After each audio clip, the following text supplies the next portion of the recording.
चिड़िया आसमान में ही उड़ती नजर आती हैं। अरे मेरे प्यारे भाई, यदि चिड़िया जमीन पर चलेगी तो उसके पैर में दर्द हो जाएगा। अरे भैया, तुम तो कितने बुद्धिमान हो। हाँ हाँ छोटे, वो तो मैं हूँ ही। भैया, इन चिड़ियों को उड़ता देख मेरे दिमाग में एक और सवाल आ रहा है। हाँ हाँ छोटे, क्यों नहीं, पूछो, तुम क्या पूछना चाहते हो।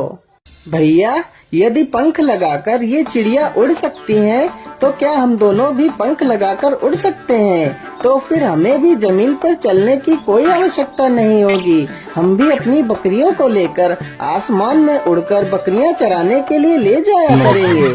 हाँ हाँ छोटे, ये तो मैंने कभी सोचा ही नहीं। यदि यह छोटी छोटी सी चिड़िया आसमान में उड़ सकती हैं, तो हम क्यों नहीं। हम लोग तो इन चिड़ियों से काफी बड़े हैं, तो हम इनसे ऊंचाई तक उड़ सकते हैं। चलो छोटे, हम चिड़ियों के पंख इकट्ठे करते हैं, फिर आसमान में उड़ेंगे। हाँ हाँ भैया, जल्दी चलो, मुझसे तो अब और इंतजार नहीं हो रहा है। वह दोनों भाई बहुत बड़े मूर्ख थे। दोनों मिलकर चिड़ियों के पंख इकट्ठे करने लगते हैं। भैया, अब तो हमने काफी पंख इकट्ठे कर लिए हैं। चलो जल्दी से इन पंखों को अपने ऊपर लगाते हैं। हाँ हाँ छोटे, चलो इन पंखों को अपने ऊपर लगाते हैं। लेकिन पंख पहले मैं ही लगाकर आसमान में उड़ूंगा, क्योंकि मैं बड़ा हूँ और तुम छोटे हो, इसलिए तुम बाद में उड़ना। ठीक है भैया, कोई बात नहीं, पहले आप ही उड़ लीजिए। बिरजू सारे पंखों को अपने शरीर पर चिपका लेता है।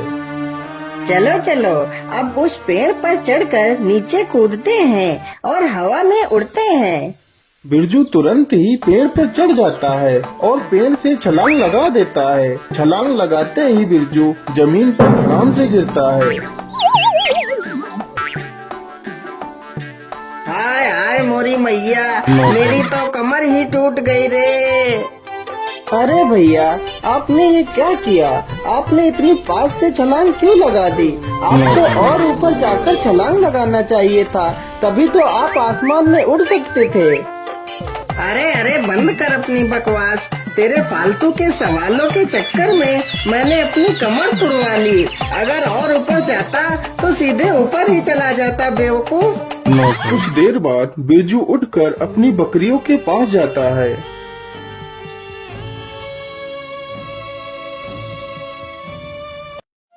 अरे छोटे, तू जल्दी से जा और मेरे लिए बकरी का दूध निकाल कर ला।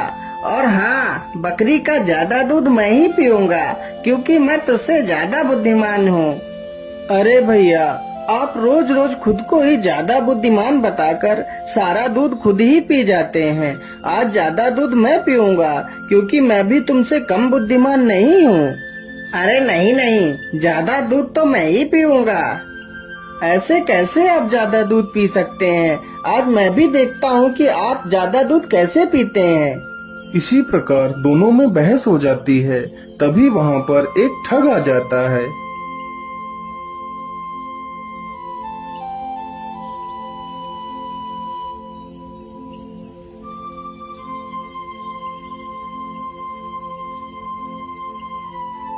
अरे भाइयों, क्या बात है, तुम लोग आपस में ही क्यों झगड़ रहे हो? देखिए ना भाई, यह मेरे बड़े भैया खुद को ही ज्यादा बुद्धिमान बताकर रोज सारा दूध खुद ही पी जाते हैं। लेकिन मैं भी इनसे कम बुद्धिमान नहीं हूँ, इसलिए ज्यादा दूध मुझे ही मिलना चाहिए। अरे वाह वाह, यह दोनों तो बहुत बड़े मूर्ख लगते हैं। मुझे इन्हें ठगने में ज्यादा पापड़ बेलने नहीं पड़ेंगे। हाँ हाँ, बात तो सही है, लेकिन तुम दोनों में से ज्यादा बुद्धिमान कौन है, यह पता कैसे लगाया जा सकता है? अब आप ही बताइए भाई, यदि मैं इससे बड़ा हूँ तो मैं इससे बुद्धि में भी तो बड़ा ही होऊंगा ना। अरे अरे, नहीं नहीं भाई, हम किसी की बुद्धि का आकलन उसके छोटे या बड़े होने से नहीं लगा सकते। तो फिर आप ही बताइए ना भैया, हम कैसे पता लगाएं कि ज्यादा बुद्धिमान कौन है? अरे अरे, तुम लोग चिंता मत करो, मेरे पास इसका उपाय है। इससे तुम पता लगा सकते हो कि तुम में से ज्यादा बुद्धिमान कौन है। तो जल्दी से बताओ भाई, वह उपाय क्या है?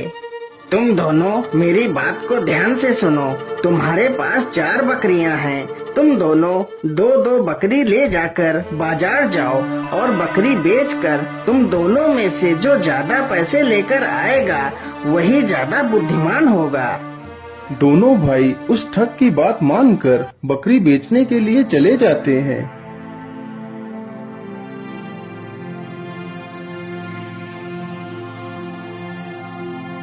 अरे वाह वाह, अच्छा बेवकूफ बनाया इन दोनों को। अब इनका सारा पैसा लेकर मैं जल्दी से 9-2-11 हो जाऊंगा। कुछ ही देर के बाद मुकेश दोनों बकरियों को बेचकर आ जाता है। हाँ भाई, बोलिए, तुमने बकरी बेच दी? हाँ हाँ भाई, मैंने दोनों बकरी बेच। अच्छा अच्छा, बहुत बढ़िया। तो बताओ, तुमने दोनों बकरियों को कितने रुपए में बेचा है? भाई, मैंने दोनों बकरियों को 10,000 रुपए में बेचा है। तब तक उसका बड़ा भाई बिरजू भी दोनों बकरियों को बेचकर आ जाता है। हाँ हाँ भाई, अब तुम बताओ, तुमने दोनों बकरियों को कितने पैसे में बेचा है? अरे भाई, मैंने दोनों बकरियों को 20,000 रुपए में बेचा है। तो इसका मतलब बिरजू तुमसे ज्यादा बुद्धिमान है, तो इसे ज्यादा दूध मिलना चाहिए। देख लिया ना छोटे, मैं तुझसे ज्यादा बुद्धिमान हूँ। चलो, अब मैं तुमसे ज्यादा दूध पिया करूँगा। लेकिन भैया, हमने बकरियां तो बेच दी है, अब हम दूध पिएंगे कहाँ से? अरे हाँ हाँ भाई, ये तो मैंने सोचा ही नहीं। बकरियां तो हमने बेच दी है। अरे मेरे प्यारे भाइयों, तुम्हें चिंता करने की कोई आवश्यकता नहीं। तुम दोनों बहुत थक गए होगे। तुम यहीं पर लेटकर थोड़ा आराम कर लो। मैं बकरियां लेकर आता हूँ। तुम दोनों मुझे वह सारे पैसे दे दो। मैं बकरियां लेकर अभी आ जाता हूँ। हाँ हाँ, यही ठीक रहेगा। चलो, कोई तो मिला जो मेरे काम को फ्री में करने को तैयार हो गया है। हाँ हाँ, ये लो पैसे भैया, और जल्दी से बकरियां लेकर आ जाओ। तब तक हम दोनों यहीं पर आराम कर रहे हैं। दोनों भाई उस ठग को सारे पैसे दे देते हैं और पेड़ के नीचे आराम करने लगते हैं। ठग जल्दी से सारे पैसे लेकर गायब हो जाता है।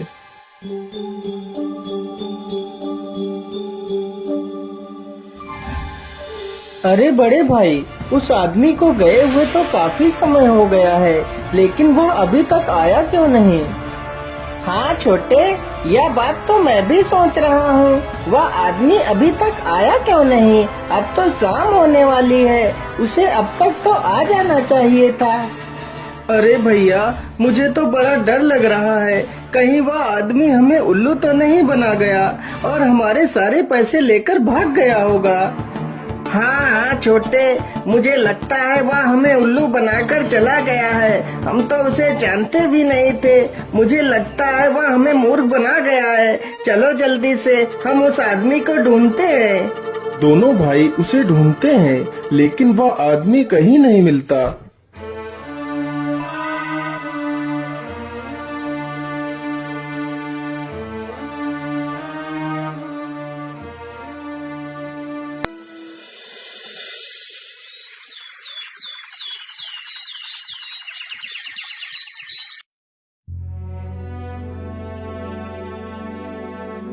भैया, हमने तो सब जगह ढूंढ लिया है, लेकिन वह आदमी तो हमें कहीं नहीं मिला। अब तो हमारे पास कोई काम भी नहीं बचा है। अब हम क्या खाएंगे? हाँ छोटे भाई, ऐसे तो हमारा गुजारा होगा भी नहीं।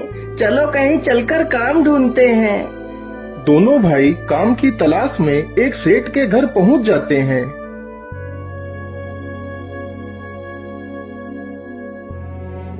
सेठ जी, हम दोनों भाई बहुत ही परेशानी में हैं। कृपा कर हमें किसी काम पर रख लीजिए।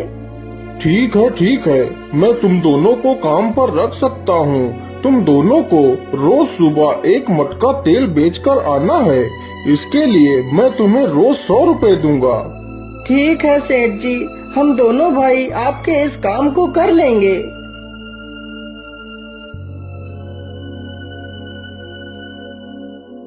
अगले ही दिन दोनों भाई एक एक मटका सिर पर रखते हैं और तेल बेचने के लिए निकल पड़ते हैं।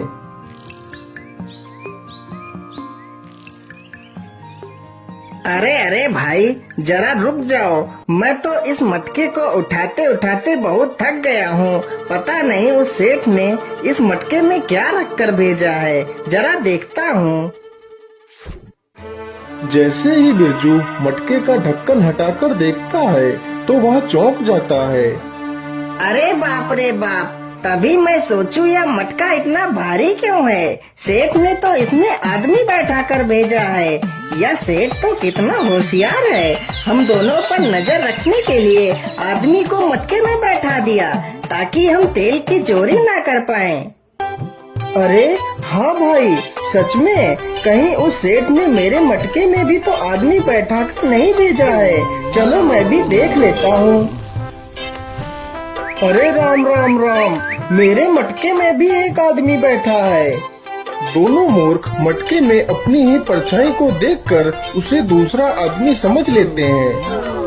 अरे अरे, तुम दोनों मटके से बाहर आते हो या फिर हम मटका तोड़ दें? भैया, मुझे लगता है यह दोनों ऐसे बाहर नहीं आने वाले।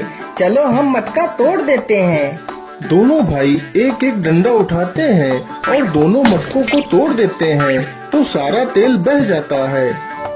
अरे भैया, ये क्या हो गया? वह दोनों आदमी कहाँ भाग गए और हमारा तो सारा तेल जमीन पर बह गया। अब हम क्या करेंगे? चलो भाई, जल्दी से यहाँ से निकल लेते हैं, कहीं वह सेठ आ गया तो लेने के देने पड़ जाएंगे। इतना कहकर दोनों भाई वहाँ से भाग जाते हैं।